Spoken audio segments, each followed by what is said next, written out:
In the heart of the Middle East, Iran has elections. Over 60 million people choosing a president, while Iran has a president at the helm. But he doesn't control the country. One man controls the military. The power of the judiciary runs deep. It shapes the nation's entire foreign policy. For over 30 years, that man was one person. Before him, there was only one, just two men in over 45 years. But now, everything is about to change. That position is no longer certain. For the first time in decades, the future of Iran is unclear. And what happens next in this pivotal nation won't stay inside its borders. It could affect over 400 million people, global energy, global politics, and it will impact the very foundation of world stability. So the question that remains for the world is, who will ultimately step up and take control of the most powerful position? Who will hold the ultimate power in Iran? Because this critical and historical decision will not happen in public. It will happen behind closed doors, with power,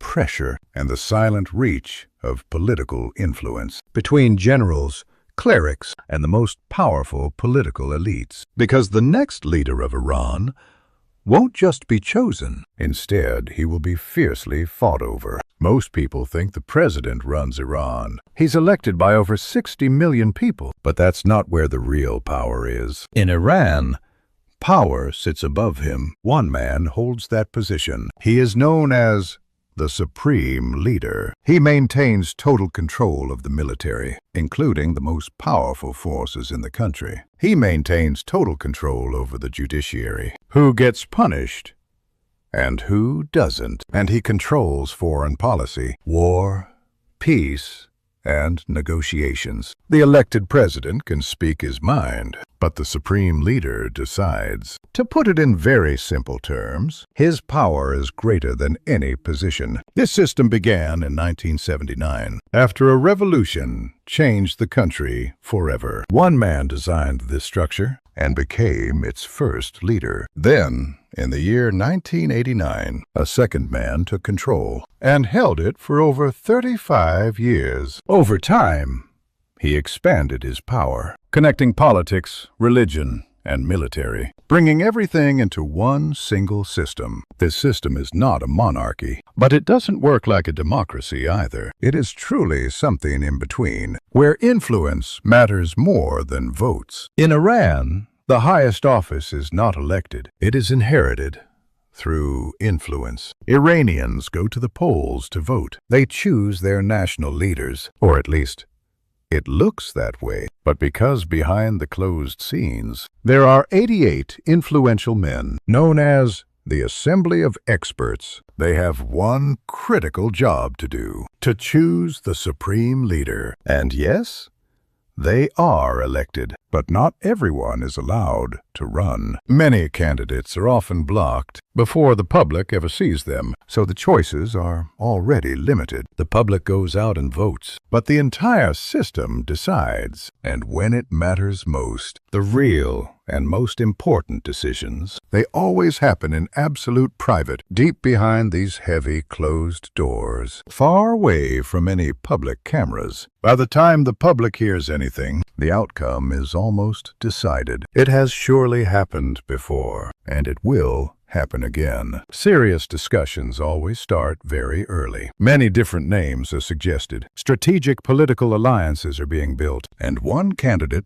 slowly rises, long before any official vote. So when the moment finally comes, the choice may already be made, and when the time comes, the decision is already half made. For over 35 years, one man has held ultimate power. But what happens when that seat becomes empty? When the leader dies or is suddenly unable to rule, the system of power simply doesn't stop. It activates a temporary solution: a three-man leadership council. The president, the head of the judiciary, and finally, a powerful and influential cleric. Together, they take control. But this arrangement is only a temporary measure, because the clock starts ticking immediately. The assembly must choose a new leader, and this selection must happen incredibly fast. This isn't a slow process. It's a race against instability, because uncertainty in the air creates a massive risk inside the country and for those watching from outside of it. And here's the truth. For a brief moment, no one truly controls Iran, and that's when power shifts. Deals are made, alliances form, and bitter, long-held rivalries finally emerge. This has happened before, when power quietly shifted behind the scenes. And it could happen again, but this time,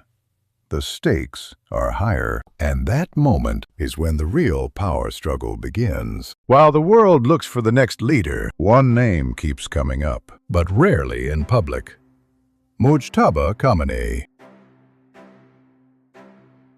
The son of Iran's supreme leader. You don't see him often. He rarely gives speeches, and almost never appears in media.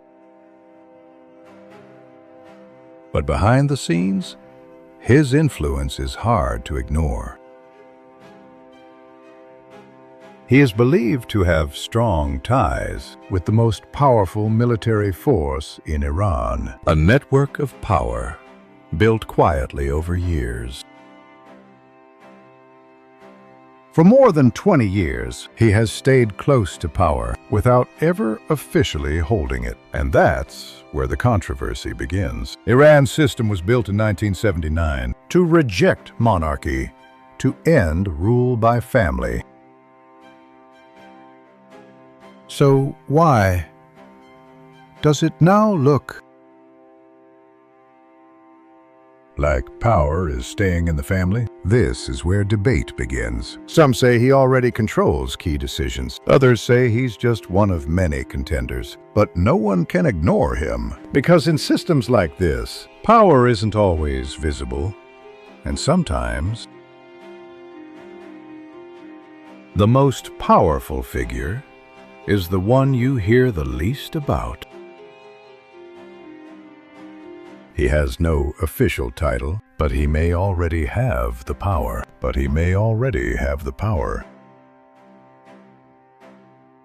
But Mojtaba is not the only option.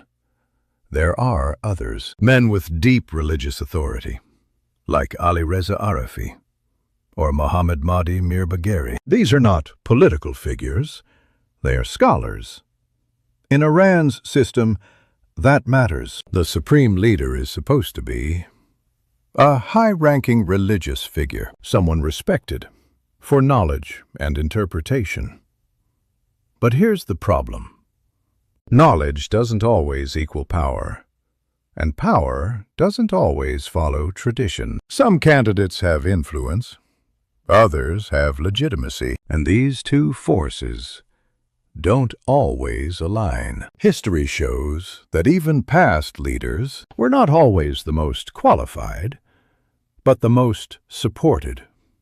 And that creates a silent conflict between those who deserve and those who can take it. In theory, the most qualified should lead, but in reality, the most powerful often does. And those two are not always the same person. While clerics argue over legitimacy, there is another power in Iran. This is the IRGC, the Islamic Revolutionary Guard Corps. They command the military with an iron grip and the most sensitive operations. They also dominate Iran's economy, from construction to imports, and their reach extends deep into politics. They influence who rises and who falls. Clerics may appear to choose the supreme leader, but the real kingmakers may not be clerics. But the true power lies with the generals. They connect economy, military, and politics into a network stronger than appearances suggest. Within the shadows of Iran, the men with guns don't rule openly, but nothing happens without them, and they may already know. They already know exactly who they want. Even before the assembly votes, their influence is quiet, but absolute. They shape decisions, behind the scenes. And sometimes the outcome is decided long before the vote. The generals decide the winner before anyone else knows. Power is not always visible, but it is absolute, and they are already aligned. The ultimate question remains, will the assembly follow, or will the real kingmakers decide? This isn't just an Iranian problem. The United States watches every move. So does Israel, keeping a close eye on the region. Sanctions are ready and waiting to be deployed to tighten at a moment's notice. Regional conflicts continue to simmer beneath the surface. From Syria to the Persian Gulf, every decision could trigger escalation. It's not just about Iran's internal politics. It affects diplomacy worldwide and stability across the Middle East. History shows us that these patterns often repeat. Leadership choices can mean war, or it can lead to a lasting peace. And the world watches trade routes, and the wrong leader could push the region into chaos. This is not just a leadership decision, it's a survival strategy. Every faction, inside and outside Iran, is watching, waiting, calculating, and every choice made in this high-stakes game has heavy and lasting consequences. Leaders here, generals there, all factor into who ultimately rules, and the wrong choice made at the wrong time could ignite conflicts far beyond Iran, because power held in Tehran reaches across the globe, has global consequences, and the world is watching. The next leader won't just inherit power, they inherit responsibility for war, diplomacy, and survival. And the wrong choice could push the region into chaos. The next leader could take Iran in three very different directions, and none of them are risk-free. One path, hardliner control. Stability may return, but only for a moment. But at the cost of more isolation from the world, the economy may suffer, and tensions rise globally. Another path, the IRGC, takes direct power. Military decisions begin to outweigh those of the clerics. Economy, politics, even foreign policy. This may bring a sense of order to the nation, but it could spark resentment and unrest. The third path, cracks in the system. Protests grow, factions fight, and the possibility of reform or collapse rises. Each future solves one problem and creates another. None are perfect.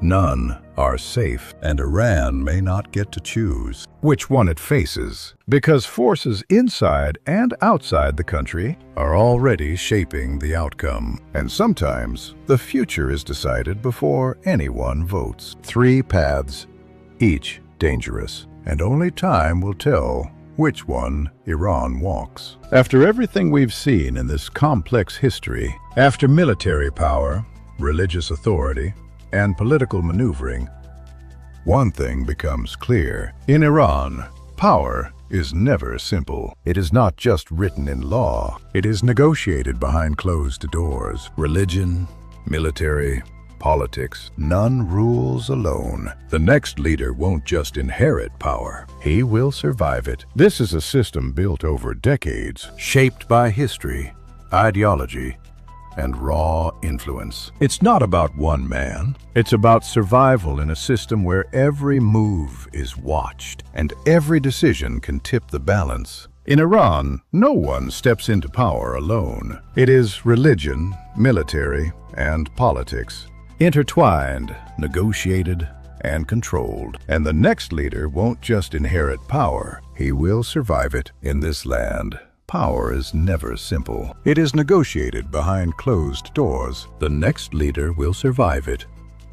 The world watches, and history waits.